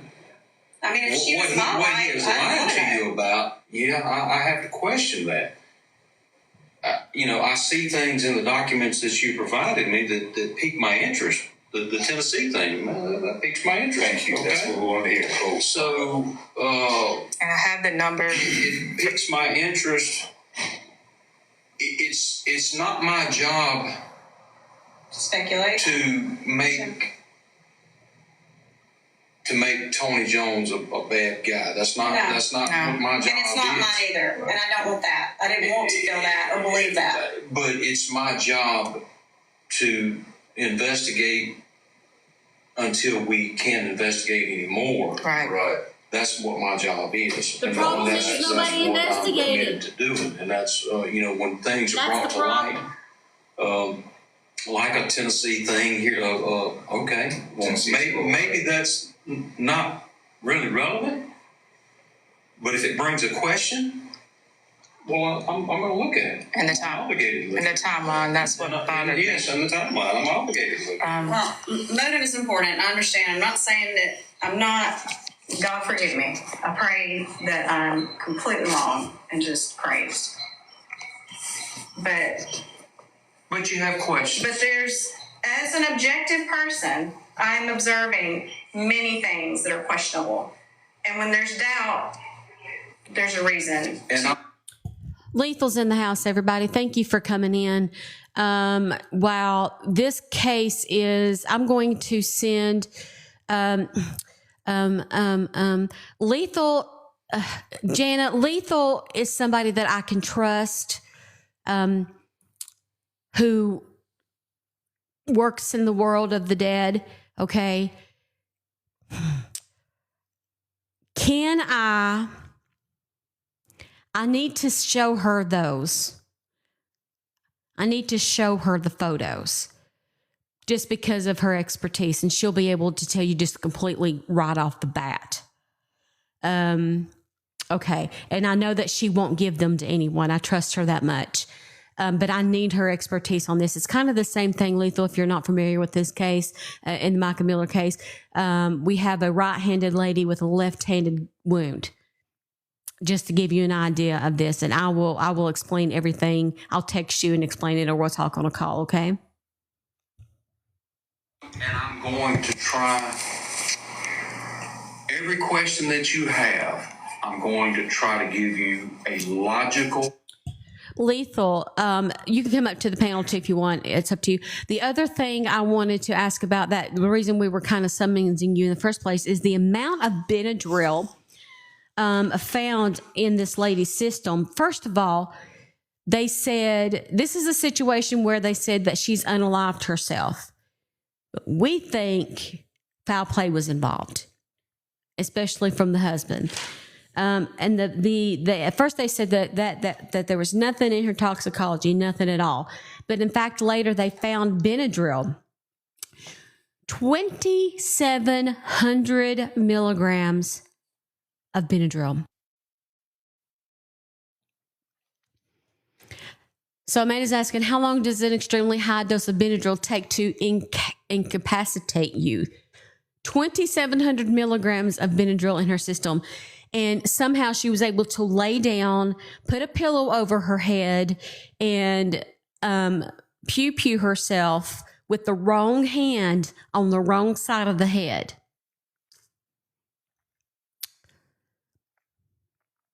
Through a pillow.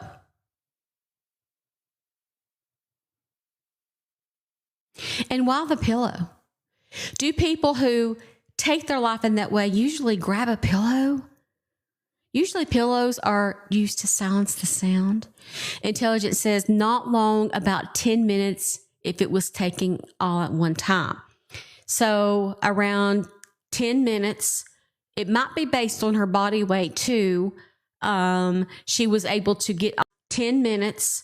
It might be based on her body weight too.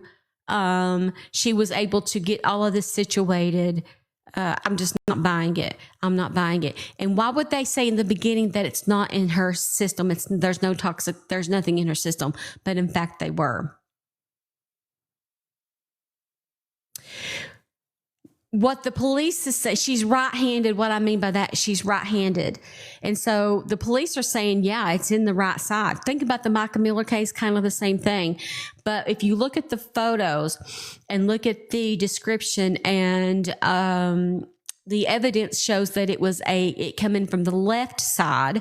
So she, being right-handed, she would have to use her left hand while incapacitated with 2,700 milligrams of Benadryl, and managed to get the pillow on top of her face and the handgun pointed just right on the wrong side of the head. Stop.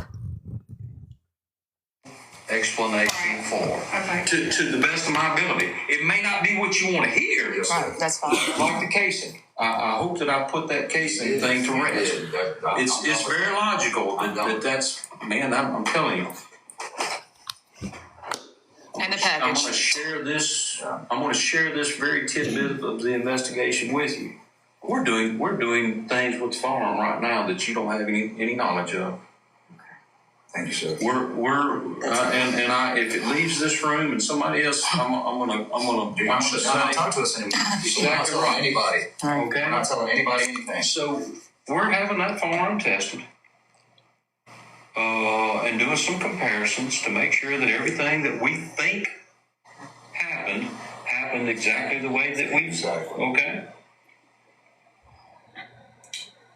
If I thought for a millisecond that me or my chief detective wasn't capable of doing everything that we need to do, I'd turn this case over to whoever.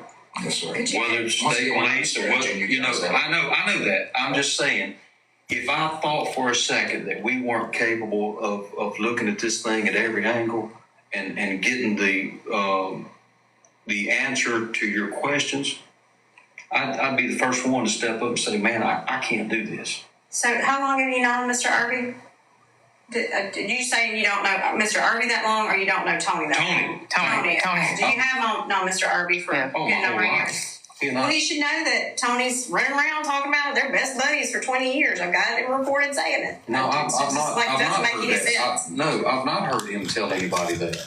Well, And so that's why is there. It's just like weird that he would lie. I mean, I don't understand. Well, that's just it. That's He's what a the chronic concerns liar. that he's willing to lie about. And it's little even things why and lie? important times. Exactly. So let me throw this out there, and this is totally unrelated. I'm using this totally as an example. Distracting. He's distracting. Breaking thought. And you're gonna think I'm weird or crazy. Let me tell you a rumor that I've been fighting for 8 months, a year now. The rumor's out there. Me and my wife have been separated. Oh, for the love. We for a year. I just woke up next to her this morning. And I'm telling people, I don't know who keeps that going, but whoever he is a liar and is a instigator of something. But the man who's married to her is lying. It's not That's my message. That's what I'm trying to say. There are people out there that are not like you and I, that live a life of drama-free life, and that we consider ourselves good people and we want to do good things in our community and for the world. He's not one of them. Right, Cajun. Does that make him a criminal? No. A bad person, him being a bad person is not a crime. Until we can prove, or we take the evidence that's been presented to us and we prove him to be a criminal. He can tell people all he wants to that he's known Alan Irby for over 20 years. He hadn't committed a crime. Is that relevant? Okay. Was he an adult man dating a 17-year-old? Yes. Did he have questions about him abusing sexually his own daughter? I guess she's his daughter. I don't know that to be a fact. I don't know that he is her actual father. I don't know. He's got weird history. I mean, I'm just saying. We've been married forever. We just don't have that. My grandparents were married forever. I don't deal with that kind of this husband, that husband. So all of it's awkward to me, like from my standpoint. It's just because I'm going to give you her phone number while we're on that subject. But the fact that he told me in my home that the ER suspected he did something to her at Morehouse General. They were trying to arrest me because she was hurting in her vagina area. I was like, well, that is weird, and we have to do what we're supposed to do as providers. He said, well, they can get injured, and I was like, yeah, no, you can break your hymen falling off a bicycle. I know that. So that was weird. Now, I had barely known him. Second or third time I'd seen him, because there had been some questions. Someone had brought this to light to her, that there were some things. Okay, I'm going to read you her message she sent me. But she said, I'll give you my phone number, and they'll have to verify that it's the actual cops, but I cannot give you my address in a Facebook message. And that's only because I don't trust Tony or his family. So she gave me her phone number. Y'all are going to have to call, verify it is the police. Then she'll give you the address. Okay. All right, so it's 318-282-1055. Oh God, phone number. Press mute. TikTok shop. Show you the address. I'm gonna get flagged. Crystal said, I believe she found out he was cheating on her and running around, and they were going to split up. I 100%, without a doubt, believe that to be true. Just because I know Crystal. I have known her since I was a teenager at Bachelor High. And I know how she puts on for people. Crystal didn't tell the truth either. Crystal had her own secrets. My initial thought was someone else was involved. She had a boyfriend, something. That was my initial from the beginning. I worried about that. But I didn't foresee that he was the one with the problem, not her. And I believe that she had been fishing and found some things, and I believe her son left. There wasn't another eye on the household and the two of them together, and I'm worried about abuse. And I would like to know the report. The autopsy report is very important to me. If there are bruises that can't be seen by everyone in areas. That's the other thing. Unlethal. That's the other thing I wanted to bring up to you is, let me go back to my notes here. I believe she had bruising on her left wrist and inner thighs. Bruising on her left wrist and inner thighs. Now, in the case of Micah, they tried to play off the bruising. We know. Lethal and I know. Okay? We saw it. When you're talking about, there's a difference between bruising and pulling. Pulling is pulling of the blood due to gravitational pull. Bruising is so she did not have pulling, but she did have bruises on her left wrist. You can even tell how long a bruise has been there. Jenna, in the set of autopsy photos you given, is there a picture of the bruises?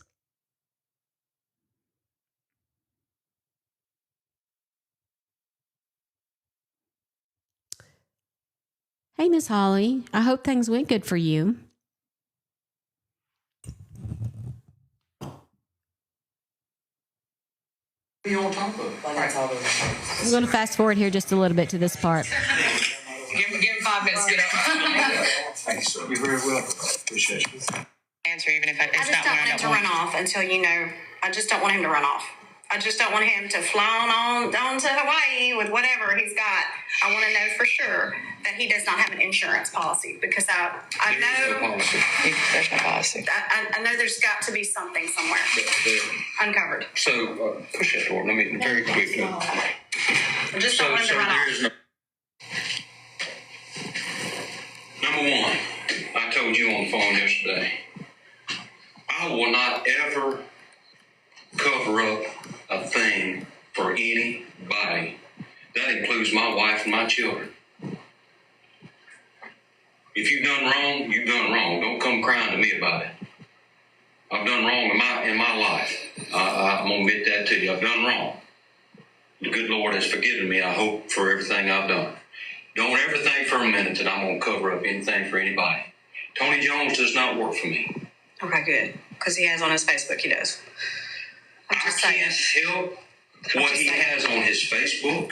It's like he's the one Listen that to me, makes man, us please. feel crazy. Please, just listen to me, because I'm really directing this to you. I think We got that flagged. here have a pretty good understanding of who I am and what I stand for. I can't help what he has on his Facebook page. He could put on there, I'm Donald Trump's pimp. I can't help that. He could put on he could go down to the donut shop in the morning and tell everybody in there, I work directly for Scott Matthews and I have $1 million in the bank. I can't help what he goes out in the public and says. That's not for me to control. I understand. I can't help that he may have had 10 affairs. Yeah. It is illegal to pose as a police officer. It's illegal. I mean, I know that. I know what you're saying. But I just know it's like, who does that? It just, I don't know. You're not wrapping your mind around me what I have already conceded to you guys. I know he's a liar. Okay. I just want y'all to know that. I don't want You have to know that. And at this point in this conversation, I don't think you've come to that realization. He is a liar. Is him being a liar against the law? No, it's not. You've got to accept he's a liar. He's not the person that he portrays himself to be out in the public or to anybody. Is that a crime? It is not. There are people that come in here on a daily basis and attack me by spreading things about me and my wife in the community. Yeah. Would I love to arrest them? You're damn right I would. Right. nothing. It's not a crime. I don't want you to feel like anything I'm saying is against the police department. My great grandfather was a sheriff here. I'm not saying anything about the police or the investigation. I feel like you're doing your job. I just feel like, why is he that's where we get our suspicions is from him. He portrays all these things to us, and he's been making us think all along he's buddy in the sheriff's department and patrolling the streets. I mean, it's just like it makes us. It's like he wants us to be more suspicious or something. I mean, that's what it sounds like. But I feel like it's not legal to portray yourself as a police officer, especially to pull someone over, and who knows? Who has he pulled over? I don't know. I don't know what he's doing out there. So having said that statement, and I ask you, who has he pulled over? Well, I don't know. I don't know, but he could. I've not had a single complaint of him pulling over anybody. Okay, good. I've not had a single complaint of him molesting any young women. Has he done it? I have no idea. Mm-hmm. Yeah, me too, Miss Holly. But when you bring these issues to light, I'm telling you, Tony Jones doesn't work for me. He will never That work makes for me me. feel better for you to say that to me. Like, that just makes me feel a little better. And as a professional in your line of work, just like I guess I'm a professional in my line of work. Oh, yeah. You got to know and understand People aren't sometimes what they portray themselves to be. So you got to let that go. That's why you got to look at Tony. Until I can either dispel what you brought me, or I can factualize what you brought me. Yes, sir. You got to let that go. And until you let that go, you yourself will never find peace with what's going on in this case. You're. Come in, please. Did you need Scott Beard for this meeting, or is it a different meeting? Scott. He said you sent him a message. Scott Beard. I don't know Scott Beard. Thank you.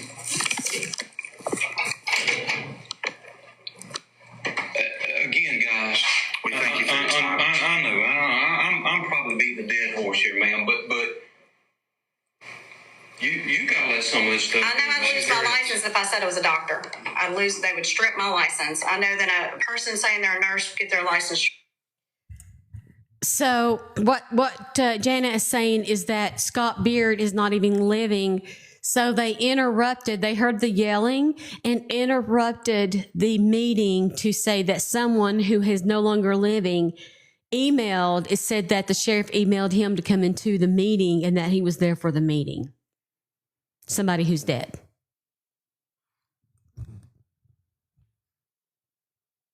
I know that you cannot run around saying you're a police officer. You just can't. It's just not right. You cannot run around making traffic stops and portraying yourself as a police officer. Yeah. If I want to go down to the donut shop and sit down with a table full of men and say, I'm a police officer, he has not committed a crime. Let that go. Let that. That's in the big scheme of what we got going on here. That's Okay, I feel like you're upset with me. I'm upset. Thank you for your I'm time. taking offense. What for what? What have I Because you offended come you in by? and you portrayed me as someone that's allowing I'm this to not happen. portraying you as anything at all. I have never said that at all and said you did anything wrong at all. I do not believe that. I believe he has made us suspect him just by his mouth. I've not heard anybody say that the sheriff department has done anything wrong in this conversation. Nobody, I have not heard that at all. I've heard them trying to find out what happened to their sister. Like, we just don't know what is going on. We're not from here. We're not from here right now. I live in Monroe. I am. My family is from here. I just dropped off flowers to my grandparents in Goodwill. And I'm trying. I'm trying. And I don't believe that you're doing anything wrong. I don't want you to feel that I am saying this towards you. We have just been so upset by the way he has portrayed things. I understand. Like he's lied to us Again, about I'm so no much. politician. And I just told you I let my mouth overload my tail. Yeah. Too much. I don't want you to feel like I don't want to offend you at all, or the police department at all. And maybe I've taken it a little bit wrong here. No. But I'm trying to let you know the things that some of the things that you're talking about does not constitute a crime. Yeah. And you can't let that have a bearing. They're not trying to give him all of the crimes. They're trying to give, who is this sheriff? They're trying to give him information that could lead to the discovery that their sister, indeed, her life was taken and that she did not take her own as intended. When they are telling him details about things that aren't a crime, when you add them up, this sheriff. On my end, you can't let those things have a bearing on trying to find the truth. I understand. That's what I'm trying to say. Well, he has just kind of made us to believe that he's just some big wig over here police guy. He's a chronic liar. Like running around. He's a chronic liar. I mean, that's why we've been so upset. It's like, You gotta know and understand that. That's what chronic liars do. They portray themselves as something that they are not. And he has... He's got that burr under your saddle, and you've got to let that go. Now, I'm telling you, please let it go. And until you let that go... Now, I'm going to tell you something right now. In what situation in a meeting with a sheriff with your concerns, that they would say, you just need to let it go. You need to let it go. Let that go. Or should the response be, we're going to do everything in our power to look at all of the details you have brought me today. We will take a second look at it. We will leave no stone unturned. He's saying, let it go, let it go. But he contradicts himself because prior he says the case is never closed. It's never closed, but you want them to let it go? You can't find peace in this case. That's the message that I'm trying. And I'm sorry that I'm sorry that you and I have. Okay. Well, I don't want it to be that way. I just want you to know, my concerns are not brought towards you or anyone else. My concerns are brought towards His character. him telling us and making us think these wild things of, like, I'm a police officer, I've known him for 20 years. I'm like, why is he investigating the case? They should have had the state come in. That was my first thought. And that's just me being like you, like a person that knows, I'm not coming up with the things you do. Yes. And it makes sense to me now that he's a liar and that he doesn't even work for the police. Like, that's why we suspected, like, weird stuff, because he just portrays himself like he's up here with you guys chilling. You know, doing his job. Ain't happening. I don't even know if he has a job. I'm beginning to believe he doesn't work. But I just want you to understand that it's not me Absolutely. saying you've done something wrong. It is what has been put in my face. Let me. This has my cell number on it. Please feel free. Well, I'm flying to back call me. home. She's from Germany. So that's nearing the end. He's going to give the phone number and they're going to say their goodbyes. But listen,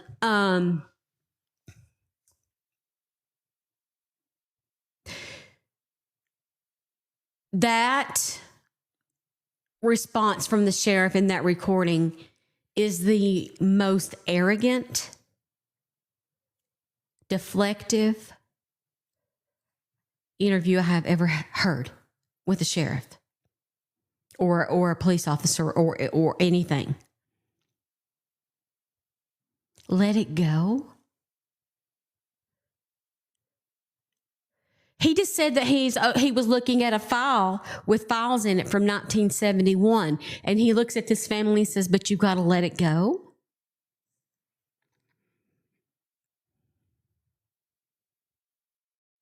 Thank you, just being in the moment. Thank you so much. You just says that's guilt trying to hide, deny, lie. Hide, deny, lie. Tina says, I don't think he used the correct words. I think he sounded frustrated. Thank you. Thank you, Jana. Thank you for that. Is he still the sheriff? I guess Wendy Mindy is asking, is he still the sheriff?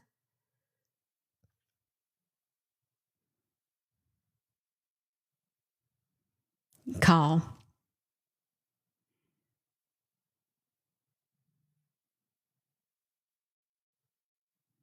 He's still the sheriff. Call. Can you remind them what parish this is in? Where exactly? In what police department?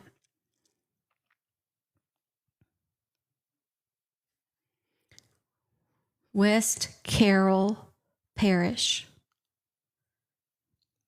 in Louisiana. So the West Carroll Sheriff Department.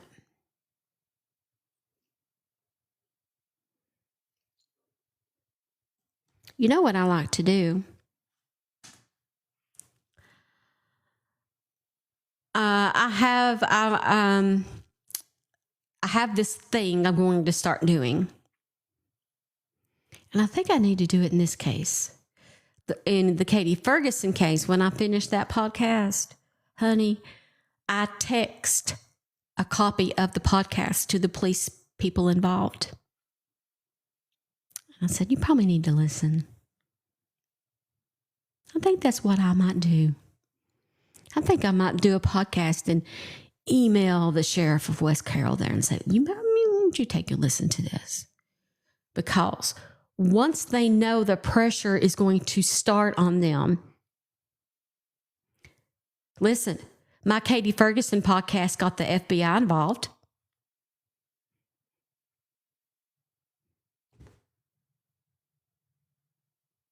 I happened to find the bullet hole they didn't.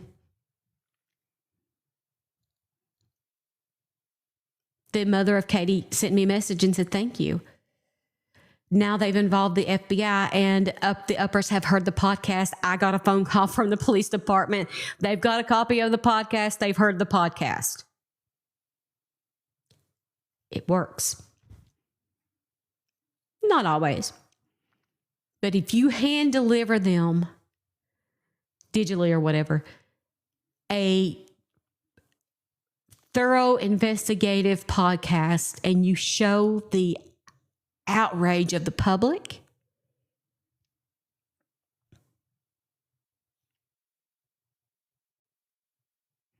there it is. I took a screenshot. So everybody take a screenshot of that, because you can use that information to go to Google to get the phone number and the email and phone call about your concerns.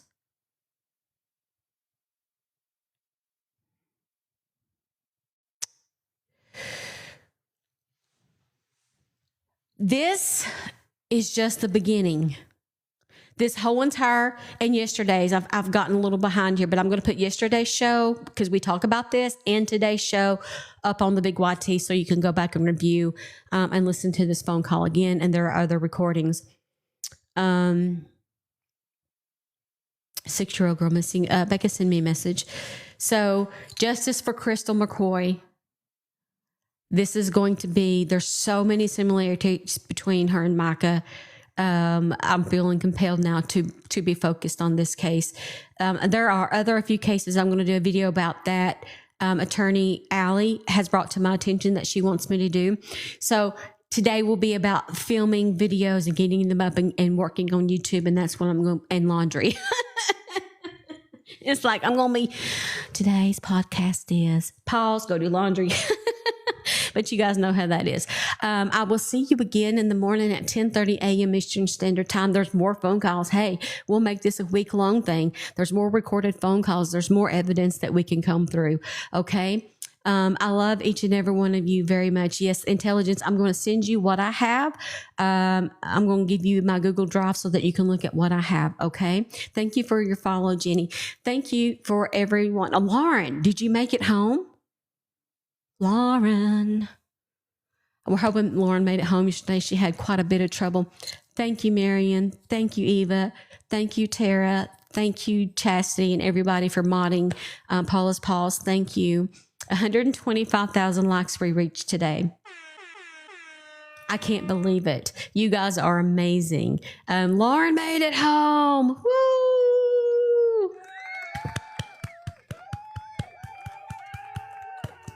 I'm so glad you made it home.